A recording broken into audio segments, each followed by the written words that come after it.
അന്യഗ്രഹ ജീവികൾക്കു വേണ്ടിയുള്ള തിരച്ചിൽ തുടങ്ങിയിട്ട് കാലങ്ങളേറെയായി.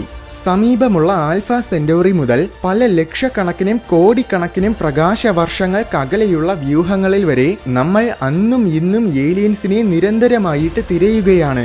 നിർഭാഗ്യവശാൽ ഇതുവരേക്കും ഏലിയൻസിന്റെ യാതൊരു തെളിവും നമുക്ക് കിട്ടിയിട്ടില്ല.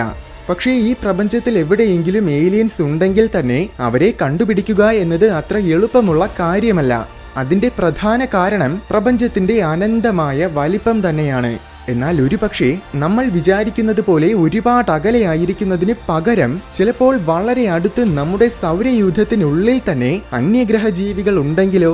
അതായത് സൗരയൂഥത്തിൽ തന്നെയുള്ള മറ്റു ഗ്രഹങ്ങളിൽ? പണ്ട് ഈ ചോദ്യം വെറുമൊരു സാങ്കല്പികത മാത്രമായിരുന്നു. എന്നാൽ ജൂപ്പിറ്ററിന്റെ ഉപഗ്രഹങ്ങളായ ഗാനിമേഡ്, യൂറോപ്പ, കലിസ്റ്റോ എന്നീ 3 ഉപഗ്രഹങ്ങളെ കണ്ടപ്പോൾ ഈ ചോദ്യം വളരെയധികം വിലയേറിയ ഒരു ചോദ്യമായി മാറാനിടയായി. കാരണം സൂക്ഷ്മജീവികൾ പോലത്തെ ജീവികൾക്കെങ്കിലും അതിജീവിക്കാൻ വേണ്ട പരിപൂർണമായ സാഹചര്യങ്ങൾ ഈ ലോകങ്ങളിലുണ്ട്. ജീവൻ നിലനിർത്താൻ ആവശ്യമായ സാഹചര്യങ്ങൾ ഉണ്ടെന്ന് മനസ്സിലാക്കിയതോടെ ഈ ലോകങ്ങളെ ശാസ്ത്രജ്ഞർ കൂടുതലായി നിരീക്ഷിക്കാൻ തുടങ്ങി. ഓരോ തവണ നിരീക്ഷിക്കുമ്പോഴും അവിടെ ജീവനുണ്ടോ ഇല്ലയോ എന്ന് സ്ഥിരീകരിക്കാനുള്ള വ്യഗ്രത ശാസ്ത്രലോകത്തിന് കൂടിക്കൂടി വന്നു. പക്ഷേ ദൂരെ നിന്ന് നിരീക്ഷിച്ചതുകൊണ്ട് മാത്രം അത് സ്ഥിരീകരിക്കാനാകില്ല.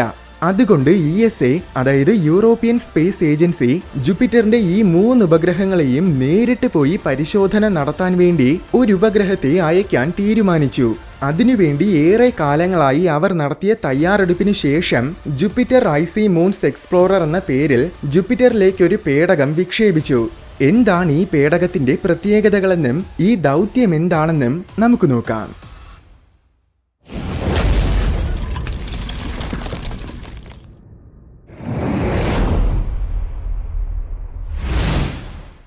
കഴിഞ്ഞ മാസം, അതായത് 2023 ഏപ്രിൽ 14 ESAയുടെ ഏറ്റവും വലിയ റോക്കറ്റുകളിലൊന്നായ അരിയാൻ 5-ൽ ജ്യൂസ് പേടകം വിക്ഷേപിച്ചത്. ഭൂമിക്ക് പുറത്ത് ജീവൻ തേടുന്നതിന് പുതിയൊരധ്യായത്തിന്റെ തുടക്കമാണ് ജ്യൂസ് ദൗത്യം. നമുക്കറിയാവുന്നത് പോലത്തെ ജീവൻ നിലനിൽക്കാൻ ഏറ്റവും പ്രധാനപ്പെട്ട ഒരു ഘടകമാണ് ജലം. അതുകൊണ്ട് തന്നെ അന്യഗ്രഹങ്ങളിൽ ജീവൻ തേടുമ്പോൾ നമ്മൾ ഏറ്റവും ആദ്യം നോക്കുന്നത് അവിടെ ജലമുണ്ടായിരിക്കാൻ സാധ്യതയുണ്ടോ ഇല്ലയോ എന്നതാണ്. പണ്ട് മാർസിൽ ജലം നിലനിന്നിരുന്നു. അപ്പോൾ ഒരുപക്ഷെ അവിടെ പണ്ട് ജീവനും ഉണ്ടായിരുന്നിരിക്കാം എന്ന സംശയത്തിൽ അതിന്റെ തെളിവുകൾ അന്വേഷിക്കുവാൻ വേണ്ടി അരനൂറ്റാണ്ടുകൾക്ക് മുൻപ് മുതൽ തന്നെ മാർസിലേക്ക് നമ്മൾ പേടകങ്ങൾ അയക്കാൻ തുടങ്ങിയിരുന്നു. ഏകദേശം 3 ദശകങ്ങളായി നമ്മുടെ റോവർ വാഹനങ്ങളും മാർസിന്റെ ഉപരിതലത്തിലൂടെ അലഞ്ഞു നടന്ന് നിരീക്ഷണങ്ങൾ നടത്തുന്നുണ്ട്. പക്ഷേ ഇതാദ്യമായിട്ടാണ് ജീവന്റെ തെളിവുകൾ കണ്ടെത്തുക എന്ന പ്രധാന ദൗത്യത്തോടെ ഔട്ടർ സോളാർ സിസ്റ്റത്തിലേക്ക് ഒരു പേടകത്തിനെ അയക്കുന്നത്. ഔട്ടർ സോളാർ സിസ്റ്റം എന്ന് വെച്ചാൽ സൗരയൂഥത്തിന്റെ മാർസിന്റെ ഓർബിറ്റിനും അപ്പുറത്തുള്ള ഭാഗം. സാധാരണഗതിയിൽ ഔട്ടർ സോളാർ സിസ്റ്റത്തിലുള്ള ബഹിരാകാശ വസ്തുക്കളിൽ ജലമുണ്ടെങ്കിൽ അത് ഐസിന്റെ രൂപത്തിലായിരിക്കും.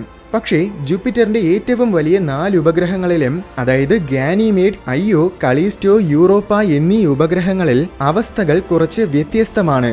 ജൂപ്പിറ്ററിന്റെ ശക്തമായ ഗുരുത്വാകർഷണ ബലത്തിലൂടെ ഉണ്ടാകുന്ന ടൈഡൽ ഫോഴ്സ് കാരണം ഈ 4 ഉപഗ്രഹങ്ങളും ജൂപ്പിറ്ററിന് ചുറ്റും വലം വെക്കുന്നതിനിടയിൽ നിരന്തരമായിട്ട് വലിയുകയും ചുരുങ്ങുകയും ചെയ്യാറുണ്ട്. ജൂപ്പിറ്ററിന്റെ ഗ്രാവിറ്റി മാത്രമല്ല, ഈ ഉപഗ്രഹങ്ങൾ തമ്മിലുള്ള ഗ്രാവിറ്റിയും അതിലൊരു പ്രധാന പങ്ക് വഹിക്കുന്നുണ്ട്. ഈ പ്രക്രിയ കാരണം ഉപഗ്രഹങ്ങളുടെ കോർ ഭാഗത്തിൽ ശക്തമായ ഫ്രിക്ഷൻ ഉണ്ടാവുകയും അനന്തരഫലമായി കോർ ഭാഗം ചൂടാവുകയും ചെയ്യും. ഈ പ്രതിഭാസത്തിനെയാണ് ടൈഡൽ ഹീറ്റിംഗ് എന്ന് പറയുന്നത്. അപ്പോൾ ഈ ഉപഗ്രഹങ്ങളിലുള്ള ജലം ഉപരിതലത്തിൽ ഐസിന്റെ രൂപത്തിലാണെങ്കിലും കോർ ഭാഗത്തിൽ നിന്നും വരുന്ന ചൂട് കാരണം ഈ ഐസിന്റെ കിലോമീറ്ററുകൾക്കടിയിലെ ആഴങ്ങളിൽ ജലം ദ്രാവക രൂപത്തിൽ തന്നെ നിലനിൽക്കും. എത്രത്തോളം ജൂപ്പിറ്ററിന്റെ അടുത്തായിരിക്കുന്നുവോ അത്രത്തോളം കൂടുതൽ ടൈഡൽ ഹീറ്റിംഗ് ഉണ്ടാകും. ജൂപ്പിറ്ററിന്റെ 3ാമത്തെ വലിയ ഉപഗ്രഹമായ IO ആണ് ഈ 4 ഉപഗ്രഹങ്ങളിലും വെച്ച് ജൂപ്പിറ്ററിന്റെ ഏറ്റവും അടുത്ത് നിലനിൽക്കുന്നത്. അതിനാൽ തന്നെ IOയിൽ ഈ പറഞ്ഞ ടൈഡൽ ഹീറ്റിംഗ് വളരെ തീവ്രമാണ്. തീവ്രമെന്ന് വെച്ചാൽ അതിന്റെ ഉപരിതലത്തിൽ പോലും ഐസില്ല. പകരം അതിന്റെ ഉപരിതലം മുഴുവൻ വോൾക്കാനോകൾ കൊണ്ട് നിറഞ്ഞതാണ്. ശരിക്കും വീനസിനെ പോലെ സൗരയൂഥത്തിലെ നരക തുല്യമായ മറ്റൊരു ലോകമാണ് IO. പക്ഷേ ബാക്കി 3 ഉപഗ്രഹങ്ങളിലും ഉപരിതലത്തിലെ ഐസിനടിയിൽ വിശാലമായ വളരെ വലിയ സമുദ്രങ്ങളുണ്ട്. സമുദ്രങ്ങൾ എന്ന് വെച്ചാൽ ഭൂമിയിലുള്ള മുഴുവൻ സമുദ്രങ്ങളെക്കാൾ പല മടങ്ങ് വലിപ്പമുള്ള ബൃഹത്തായ കടലുകളാണ് ഈ ഉപഗ്രഹങ്ങളുടെ ഉള്ളിലുള്ളത്. മുൻപ് നമ്മൾ അയച്ചിട്ടുള്ള പല പേടകങ്ങളും ഈ മഞ്ഞ് ലോകങ്ങളുടെ ഉള്ളിൽ വലിയ സമുദ്രങ്ങൾ ഉണ്ടെന്ന കാര്യം പല തവണ സ്ഥിരീകരിച്ചിട്ടുമുണ്ട്. സമുദ്രങ്ങൾ ഉണ്ടെങ്കിൽ ഒരുപക്ഷെ അവിടെ ജീവന്റെ സാധ്യതയുമുണ്ട്. കാരണം ഭൂമിയിൽ ആദ്യ ജീവൻ ഉത്ഭവിച്ചത് സമുദ്രത്തിലാണ്. അതുകൊണ്ട് തന്നെ ഈ 3 മഞ്ഞ് ലോകങ്ങളെയും നിരീക്ഷിക്കാൻ വേണ്ടിയിട്ടാണ് ജ്യൂസ് പേടകം അയച്ചത്. അരനൂറ്റാണ്ടിനു മുൻപ് മുതൽ ജൂപ്പിറ്ററിലേക്ക് നമ്മൾ പേടകങ്ങൾ അയക്കാൻ തുടങ്ങിയിരുന്നു. നാസ 1972 അയച്ച പയോനിയർ 10 ആണ് ജൂപ്പിറ്ററിനെ സന്ദർശിച്ച ആദ്യത്തെ മനുഷ്യനിർമ്മിതമായ പേടകം. അതിനു പിന്നാലെ 2 വോയേജർ പേടകങ്ങളെയും അയച്ചു. ജൂപ്പിറ്ററിന്റെ ഉപഗ്രഹങ്ങളെക്കുറിച്ചുള്ള ആദ്യ സൂചനകൾ ലഭിച്ചത് ഈ 4 പേടകങ്ങളിൽ നിന്നുമാണ്. ഇതെല്ലാം ഫ്ലൈ ബൈ ദൗത്യങ്ങളായിരുന്നു. എന്നുവെച്ചാൽ ജൂപ്പിറ്ററിനു സമീപത്ത് കൂടെ പറന്നു പോകുന്ന ദൗത്യങ്ങൾ.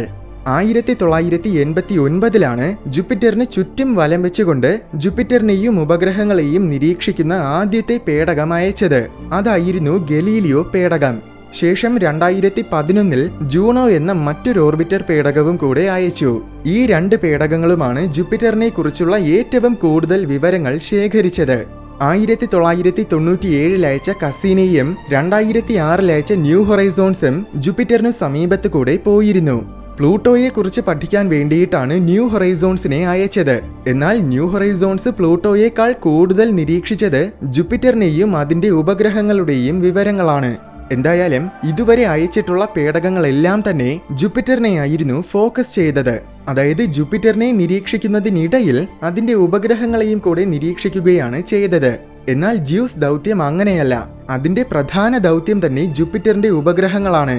ശരിക്കും ഏകദേശം 2 ദശകങ്ങൾക്ക് മുൻപ് മുതൽ ഇങ്ങനൊരു ദൗത്യം ചെയ്യാൻ പല സ്പേസ് ഏജൻസികളും പദ്ധതിയിട്ടിരുന്നു.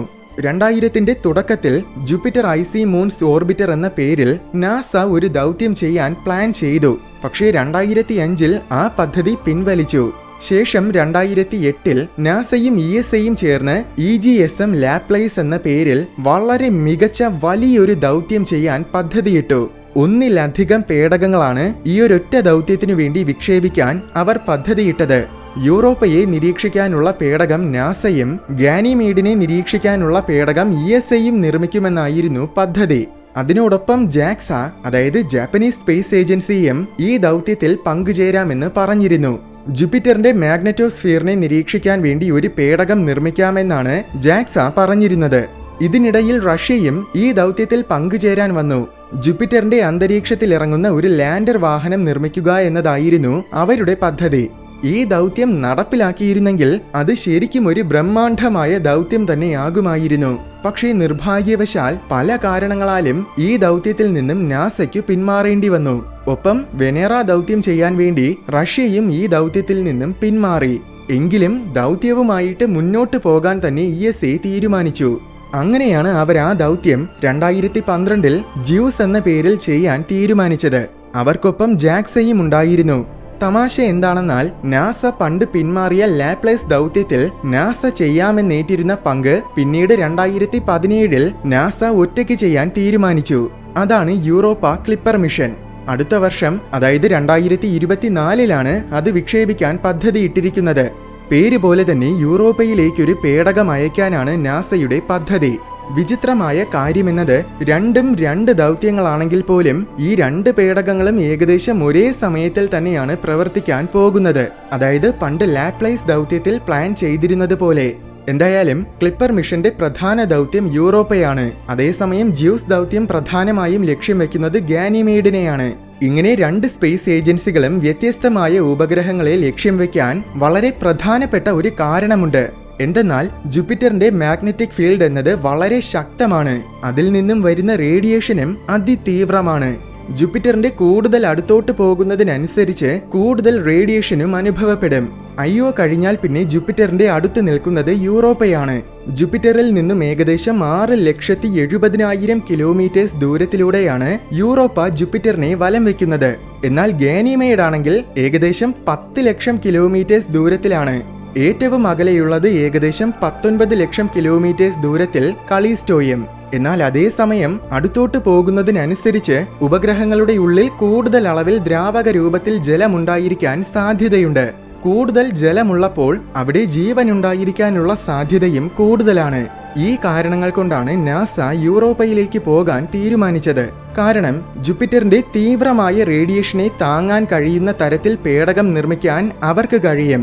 എന്നാൽ ESAയുടെ ടെക്നോളജി അത്രത്തോളം മികച്ചതല്ല. അതുകൊണ്ടാണ് അവർ കൂടുതൽ റിസ്ക് എടുക്കാതെ യൂറോപ്പയ്ക്ക് ശേഷമുള്ള ഗാനിമേഡിനെ തിരഞ്ഞെടുത്തത്. ഒരു പേടകത്തിനെ ഭൂമിയിൽ നിന്നും ജൂപ്പിറ്റർ വരെ എത്തിക്കുക എന്നത് അത്ര നിസ്സാരമായ ഒരു കാര്യമല്ല. ഇതിനിടയിലുള്ള യാത്ര വളരെയേറെ സങ്കീർണമായിരിക്കും. എറിയാൻ 5 വളരെയേറെ ശക്തമായ ഒരു റോക്കറ്റ് ആണെങ്കിൽ പോലും പേടകം ജൂപ്പിറ്റർ വരെ എത്തണമെങ്കിൽ ബഹിരാകാശത്തിൽ എത്തിയ ശേഷം അതിനൊരുപാട് തവണ പല ഗ്രഹങ്ങളുടെയും ഗ്രാവിറ്റി അസിസ്റ്റ് ഉപയോഗിക്കേണ്ടി വരും. ഒരു പേടകം ബഹിരാകാശ വസ്തുക്കളുടെ സമീപത്തുകൂടെ പറന്നു പോകുമ്പോൾ അങ്ങനെ പറന്നു പോകുന്ന വേഗതയും ദൂരവും ദിശയുമൊക്കെ അനുസരിച്ച് ആ പേടകത്തിന്റെ വേഗത കൂടുകയും കുറയുകയും ദിശ മാറുകയുമൊക്കെ ചെയ്യും. കൃത്യമായ കണക്കുകൂട്ടലുകളിലൂടെ ഈ മാറ്റങ്ങളെയെല്ലാം നമുക്കനുയോജ്യമായ രീതിയിൽ പ്രയോജനപ്പെടുത്താനാകും. അതിനെയാണ് ഗ്രാവിറ്റി അസിസ്റ്റ് എന്ന് പറയുന്നത്. ഓഗസ്റ്റ് 2024 ഇത് ആദ്യത്തെ ഗ്രഹത്തിന് സമീപത്തുകൂടെ പറന്നു പോകും. അത് നമ്മുടെ ഭൂമി തന്നെയാണ്. ഒരു വർഷത്തിനു ശേഷം 2025 വീനസിന് സമീപത്തുകൂടെ പോകും. 2026 വീണ്ടും ഇത് ഭൂമിക്കരികിലൂടെ പോകും. അവിടുന്ന് നേരെ ആസ്ട്രോയിഡ് ബെൽറ്റ് വരെ പോയ ശേഷം വീണ്ടും ഇത് തിരിച്ചു വന്ന് 2029 അവസാനമായിട്ടൊരു തവണയും കൂടെ ഭൂമിക്കരികിലൂടെ പോകും. അവിടുന്ന് പിന്നെ നേരെ ജൂപ്പിറ്ററിലേക്കാണ് പോകുന്നത്. ആ യാത്രക്കിടയിൽ വീണ്ടും ഇത് ആസ്ട്രോയിഡ് ബെൽറ്റിൽ പ്രവേശിക്കും. ആ സമയത്തിൽ 223 എന്നൊരു ഉൽക്കയുടെ സമീപത്തുകൂടെ പോകുമെന്നാണ് കരുതുന്നത്. പക്ഷെ അത് ഗ്രാവിറ്റി അസിസ്റ്റ് ഒന്നും ആയിരിക്കില്ല. ഒടുവിൽ 2031 അതായത് വിക്ഷേപിച്ച് 8 വർഷങ്ങൾക്ക് ശേഷമായിരിക്കും ഇത് ജൂപ്പിറ്ററിൽ എത്തുന്നത്. ജൂപ്പിറ്ററിന്റെ വ്യൂഹത്തിൽ പ്രവേശിക്കുമ്പോൾ തന്നെ ഇതാദ്യം ഗാനിമേഡിന് സമീപത്തുകൂടെ പോകും. പിന്നെ തുടർന്നുള്ള 3 വർഷങ്ങൾ ഇത് പല തവണ ഓരോ ഉപഗ്രഹങ്ങൾക്ക് സമീപത്തുകൂടെയും പോയി നിരീക്ഷണങ്ങൾ നടത്തും. ഈ 3 വർഷങ്ങളും ജൂപ്പിറ്ററിനെ ആയിരിക്കും ജ്യൂസ് പേടകം വലം വെക്കുന്നത്. 2034 ആകുമ്പോൾ ഇത് പതിയെ ഗാനിമേഡിന്റെ ഓർബിറ്റിലേക്ക് പ്രവേശിക്കും. തുടർന്നുള്ള 2 വർഷക്കാലം ഇത് ഗാനിമേഡിനെ വലം വെച്ചുകൊണ്ട് നിരീക്ഷണങ്ങൾ നടത്തും. 2 വർഷങ്ങൾ തുടർച്ചയായുള്ള നിരീക്ഷണങ്ങൾക്കൊടുവിൽ 2035 അവസാനമാകുമ്പോഴേക്കും ഈ പേടകത്തിന്റെ ഇന്ധനം മുഴുവൻ തീരുകയും ഇത് ഗാനിമേഡിന്റെ ഉപരിതലത്തിൽ ചെന്ന് പതിക്കുകയും ചെയ്യും. അങ്ങനെ ജ്യൂസ് മിഷൻ അവസാനിക്കും. ഇതുവരേക്കും മനുഷ്യരാശി ബഹിരാകാശത്തിലേക്ക് അയച്ചിട്ടുള്ള ഏറ്റവും വലിയ പേടകങ്ങളിലൊന്നാണ് ജ്യൂസ്. ഏകദേശം 28 മീറ്റേഴ്സാണ് ഇതിന്റെ നീളം. താരതമ്യേന പറഞ്ഞാൽ JWSTയുടെ നീളം എന്നത് 22 മീറ്റേഴ്സാണ്. ഏകദേശം 6000 കിലോഗ്രാം ആയിരുന്നു ഇതിന്റെ ഭാരം. അതുകൊണ്ടാണ് ഇതിനെ ബഹിരാകാശത്തിൽ എത്തിക്കാൻ അരിയാൻ 5 പോലെ ശക്തമായ ഒരു റോക്കറ്റ് ഉപയോഗിക്കേണ്ടി വന്നത്. ഏകദേശം 14,000 കോടി രൂപയാണ് ഈ ദൗത്യത്തിന്റെ ചിലവ്. ഏറ്റവും മികവുറ്റതും അത്യാധുനികവുമായ ഉപകരണങ്ങളാണ് ജ്യൂസ് പേടകത്തിൽ വച്ചിരിക്കുന്നത്. അതിലേറ്റവും പ്രധാനപ്പെട്ട ഒരു ഉപകരണമാണ് ജേനസ്. ഇതാണ് ജ്യൂസിന്റെ ക്യാമറ സിസ്റ്റം. ഇതുവരെ പകർത്തിയിട്ടുള്ള ഗാനിമേഡിന്റെ ഏറ്റവും വ്യക്തമായ ചിത്രങ്ങൾ എന്നത് 100 മീറ്റേഴ്സ് പെർ പിക്സൽ റെസൊല്യൂഷൻ ആയിരുന്നു. എന്നുവെച്ചാൽ ഒരു പിക്സലിൽ കാണുന്നത് ഗാനിമേഡിന്റെ ഉപരിതലത്തിന്റെ 100 മീറ്റേഴ്സ് ആയിരിക്കും. ജൂണോ പേടകമാണ് അത് പകർത്തിയത്. എന്നാൽ ജ്യൂസ് പേടകത്തിലുള്ള ക്യാമറയ്ക്ക് 2.4 മീറ്റേഴ്സ് പെർ പിക്സൽ റെസൊല്യൂഷനിൽ വരെ ചിത്രം പകർത്താൻ കഴിയും. വളരെ നിസ്സാരമായിട്ട് പറഞ്ഞാൽ ജൂണോയിലുള്ള ക്യാമറ പണ്ടത്തെ നോക്കിയ N73 ആണെങ്കിൽ ജ്യൂസിലുള്ള ക്യാമറ ഇന്നത്തെ സാംസങ് ഗാലക്സി S23 ആണ്. രണ്ടാമത്തെ ഉപകരണം UV ഇമേജിംഗ് സ്പെക്ട്രോഗ്രാഫ്. ഉപഗ്രഹങ്ങളുടെ തീരെ കനം കുറഞ്ഞ നേരിയ അന്തരീക്ഷത്തിനെ കുറിച്ച് പഠിക്കാൻ വേണ്ടിയിട്ടാണ് ഇത് ഉപയോഗിക്കുന്നത്. മൂന്നാമത് ഗാനിമേഡിന്റെ ടൈഡൽ ഹീറ്റിങ്ങിനെ കുറിച്ച് പഠിക്കാൻ വേണ്ടിയുള്ള ഗാനിമേഡ് ലേസർ ആൾട്ടിമീറ്റർ. ഉപഗ്രഹങ്ങളുടെ ഉപരിതലത്തിനെ കുറിച്ച് പഠിക്കാനും ഈ ഉപകരണം ആവശ്യമാണ്. മറ്റൊരു പ്രധാനപ്പെട്ട ഉപകരണമാണ് റാഡാർ ഫോർ ഐസി മൂൺസ് എക്സ്പ്ലോറേഷൻ. ഉപഗ്രഹങ്ങളുടെ ആന്തരിക ഘടനകളെ കുറിച്ച് പഠിക്കാൻ വേണ്ടിയാണ് ഇത് ഉപയോഗിക്കുന്നത്. ഏകദേശം 9 കിലോമീറ്റേഴ്സ് ആഴം വരെയുള്ള വിവരങ്ങൾ വരെ ഇതിലൂടെ നമുക്ക് മനസ്സിലാക്കാൻ സാധിക്കും. പേടകം വിക്ഷേപിച്ച ശേഷം ഇതിന്റെ ഒരു ആന്റിന ശരിയായ രീതിയിൽ പ്രവർത്തിച്ചിരുന്നില്ല. അത് ശാസ്ത്രജ്ഞരെയെല്ലാം അത്യധികം ആശങ്കയിലാക്കിയിരുന്നു. എന്നാൽ ഏകദേശം ഒരാഴ്ചയോളമുള്ള പ്രയത്നത്തിനൊടുവിൽ ആ പ്രശ്നം പരിഹരിക്കാൻ സാധിച്ചു. ഇപ്പോൾ എല്ലാം വളരെ മികവോടെ തന്നെ പ്രവർത്തിക്കുന്നുണ്ട്. ജൂപ്പിറ്ററിന്റെ കാന്തിക വലയം, അതിന്റെ ഉപഗ്രഹങ്ങളിൽ ഇടപെടുന്ന രീതികൾ മനസ്സിലാക്കാൻ വേണ്ടി പാർട്ടിക്കിൾ എൻവയോൺമെന്റ് പാക്കേജ് എന്നൊരു ഉപകരണവും ജ്യൂസിലുണ്ട്. ഇതൊക്കെ ജ്യൂസിലുള്ള ഏറ്റവും പ്രധാനപ്പെട്ട ചില ഉപകരണങ്ങൾ മാത്രമാണ്. ഇതുപോലെ ഒരുപാട് ഇൻസ്ട്രുമെന്റ്സ് പേടകത്തിലുണ്ട്. ശരിക്കും ഇതിലുള്ള എല്ലാ ഇൻസ്ട്രുമെന്റ്സും ESAയുടേത് മാത്രമല്ല. ജപ്പാൻ, ഇസ്രായേൽ, US എന്നീ രാജ്യങ്ങളുടെ ഉപകരണങ്ങളും ഈ പേടകത്തിലുണ്ട്. പല ദശകങ്ങളുടെ കാത്തിരിപ്പിന് ശേഷം ഒരുപാട് പ്രതീക്ഷയോടെയാണ് ജ്യൂസ് പേടകം അയച്ചിരിക്കുന്നത്. പേടകം ലക്ഷ്യസ്ഥാനത്തിലെത്താൻ തന്നെ ഇനിയും 8 വർഷങ്ങളെടുക്കും. ശേഷം നിരീക്ഷണങ്ങൾ നടത്താൻ വീണ്ടും പല വർഷങ്ങളെടുക്കും. അപ്പോൾ ജൂപ്പിറ്ററിന്റെ മഞ്ഞുലോകങ്ങളിൽ മറഞ്ഞു കിടക്കുന്ന അത്ഭുതങ്ങൾ കാണാൻ ഇനിയും നമ്മൾ ഒരു ദശകം കാത്തിരിക്കണം.